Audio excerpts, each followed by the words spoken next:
Good afternoon, I am Precious Mzea Sakaleji. Welcome to Camnet TV Midday News. The headlines. President HH fires senior government officials. UPND government urged to be cautious when constitutional reforms. Join with the Midday News in detail after this break. Would you like to win some cool cash? Say no more. Stand a chance to win your share of 1 million kwacha. Simply make a transaction from your Zamtel mobile money account and you could be one of weekly winners of up to 10,000 kwacha. Be empowered with Zamtel mobile money. Dial *344# to activate your account. This promotion runs from 28th July to 31st October 2021.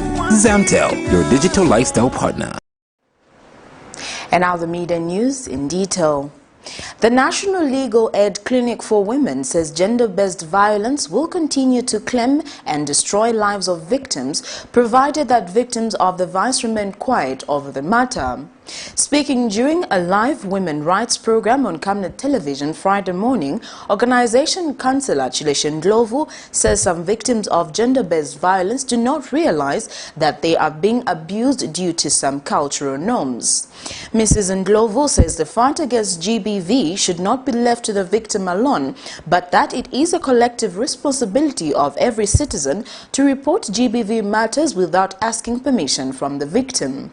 And organization legal officer William Lenga says there are various institutions that provide aid to victims of GBV, adding that no single life should be lost due to GBV. The Zambia Police Service had disclosed that about 8,557 cases of gender-based violence were recorded during the fourth quarter of 2020 compared to 7,640 reported during the third quarter in the same year.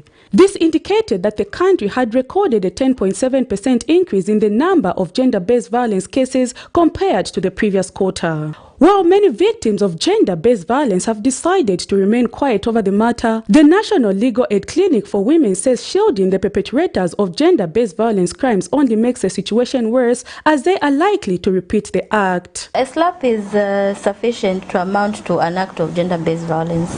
We've heard of women who have lost their sight, their sense of hearing, merely by being slapped. Some have even died. Maybe she slapped, in the process she falls and dies.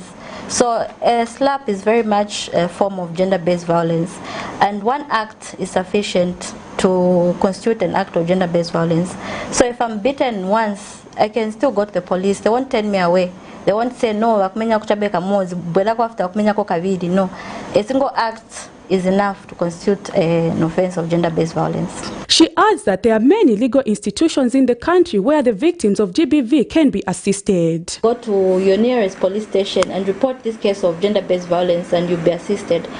We also have our institution, the Legal Aid Clinic for Women. We help victims of gender-based violence, mainly women and children.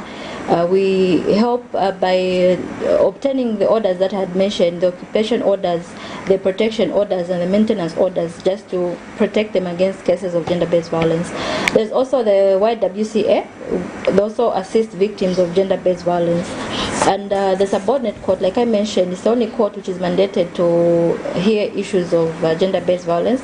The clerk of court at the subordinate court can assist a victim of gender-based violence to obtain a protection order. And organization councillor Chileshe Ndlovu says the consequences of GBV in most incidences do not end well, hence the need to report such cases. Effects of gender-based violence, the most serious one actually, is sometimes it results in death or permanent injury. Sometimes one of the survivor dies, or even then they're not a survivor, the victim dies, or sometimes because they've been a victim for such a long time, they end up killing the person who has been a perpetrator all their lives. And also sometimes you get a broken leg, you get broken limbs, you lose an eye. Those are some of the consequences. Sometimes children who grow up in such homes become future perpetrators themselves, because that's all they know. These are children who when they are playing with their friends, are always fighting, are always insulting. GBV can take different forms such as physical abuse, verbal abuse, sexual abuse, and mental abuse. While many victims of GBV decide to remain quiet because they view the perpetrators as their sources of income, or in the name of protecting the victim with the intention that they will one day change, change itself does not occur if there is no intervention, hence the need to ensure that GBV cases are reported. Prudence Chota, reporting for Camnet TV News. President Hakainde Hichilema, with immediate effect, terminated the service of some government officials at permanent secretary level and other senior government positions.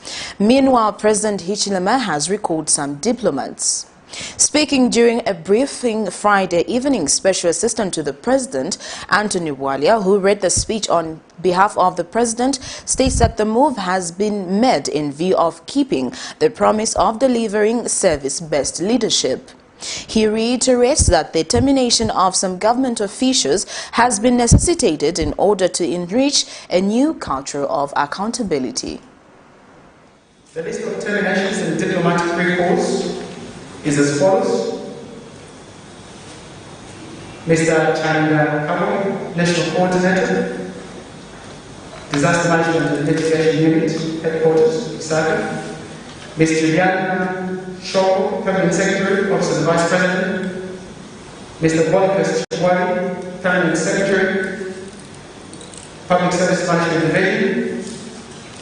Mr. Amos Malupena, Permanent Secretary, Ministry of Information and Broadcasting.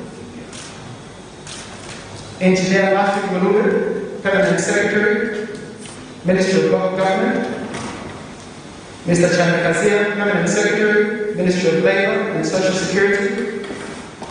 Mr. Lennox Kalonde, Permanent Secretary, Ministry of Works and Supply. Mr. Somoai Ziango, Permanent Secretary, Ministry of Agriculture.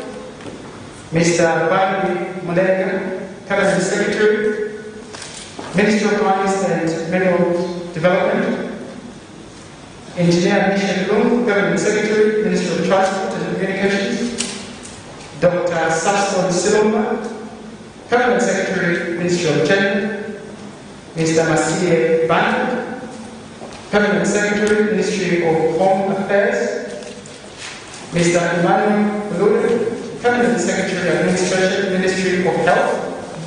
And appreciate some levels of anxiety which has been coming through from members of the public for the need for there to be expedient testaments, not just with these positions that have been that are for the record, but several other positions.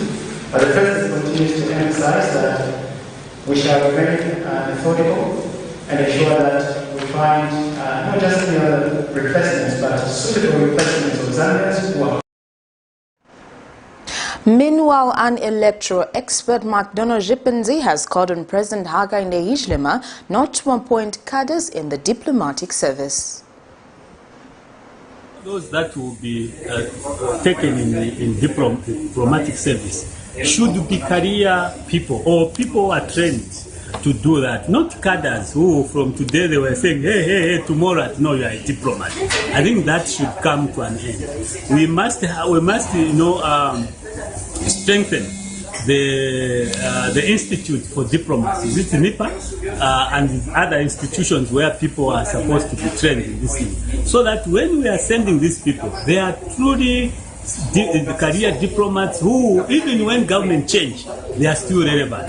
And unlike now, when the government changes, almost everyone comes back, which is not good, and it's a service to the people. So we need career diplomats, we need people who understand what they are supposed to do, and we need people who appreciate that diplomatic service is not about cadres, but about citizens who appreciate the delivery of service outside there, and also the marketing of the country outside there. In other news, The Civil Society Constitutional Agenda (CISCA) has called on the United Party for National Development to be as consultative as possible when revisiting the country's constitutional making process to ensure that whatever reforms are made will be people-centered. Speaking to Camnet News, CISCA chairperson Ms. Judith Mlenga has warned the UPND of reintroducing clones of bills such as the controversial Bill 10, which she alleges aimed at supporting the perpetual stay of the previous government in power. The UPND is in its manifesto explicitly stated that they would embark on constitutional reforms once they are given the mandate to lead this country. As CISCA, our focus is on the Minister of Justice, and we pray that, with is a young person, and we are hopeful that the natural zeal and energy that young people have will go to galvanize the Ministry of Justice. And also the Ministry of Justice houses the legislation department. So we do hope that when they start tackling with the legislation, they will not just be focusing on those legislations that would ultimately support, prop up, and strengthen the hegemony, the people with power. We hope that the legislations that will come will be people-centered, and we hope that it doesn't ever dream of having a clone of Bill 10 or anything similar to that. And I know for one that the manifesto of the UPND does categorically state that they will revisit the constitution making process, and we hope that Mr. Haimbe will be as consultative and will reach consensus so that we are not forever going back and back and back on the constitution. Well, that news item brings us to the end of Camnet TV Media News, but before we go, here are the headlines once again. President HH fires senior government officials. UPND government urged to be cautious with constitutional reforms. Thank you for joining me. I am Precious Mzea Sakaleji. Remember to always wear your mask, avoid crowded places, wash your hands for at least 20 seconds or use alcohol-based hand sanitizer. Stay safe and good afternoon.